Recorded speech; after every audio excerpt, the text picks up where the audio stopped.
I feel like Dad got something started back in the early 70s, and there are a lot of people who weren't so sure about what he was doing.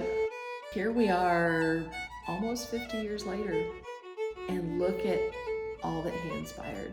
And so the people who love him and were inspired by him are coming together to play his music and to honor the work that he did.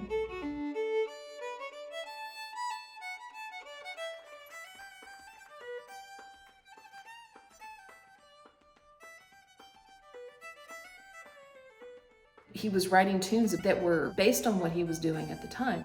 If it inspired him, then he named the tune after that. And then at the top of each page, he wrote the date and where he was. And so as we're looking through this, we're realizing he's basically written his own biography, but he did it in the language of fiddle tunes.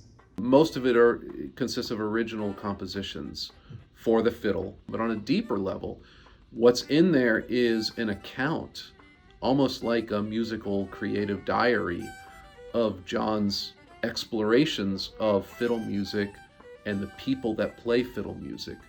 So that's where one day I think scholars will be able to dig into this and really pull all kinds of interesting insights out of what John left behind. It's a cliche, but it's a treasure trove. There's so much in there that John is telling us about what inspired him, what led him to produce that piece of work. We started talking about how do we take these tunes and release them. We call releasing them into the Fiddleverse, and getting these tunes out there to where they can be heard and played, and so that other people can learn the tunes and play them, because I feel like such a creative effort just needs to be out there. And I think Dad would love nothing better than to have his tunes go out and maybe become traditionals, maybe get played around a campfire, maybe become part of fiddle contests. Maybe people will choose to play these tunes, on their own albums or at their contests or, with their friends. And I think, to me, nothing would make him happier. There's one problem. Dad's not here to play the tunes. But at the same time, I feel like his spirit is here. I can hear him in every one of these tunes.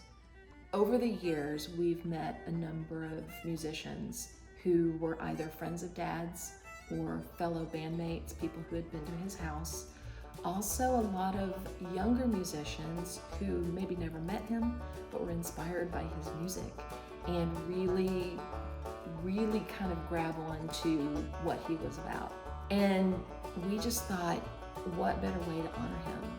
And this creative output, this music, these fiddle tunes, what better way to give them life now than to allow those who either knew Dad, were inspired by his music, to give these tunes a voice.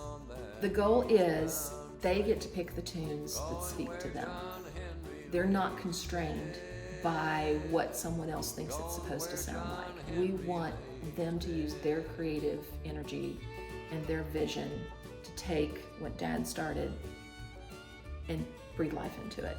The most beautiful thing about all of this is that there are so many who loved him and who believed in what he was doing, and they are giving of themselves to come together and make this happen, and to have the opportunity to actually put out new John Hartford music that no one has ever heard before, that he wrote, but it's like he's playing it through somebody else. This is an effort to honor Dad.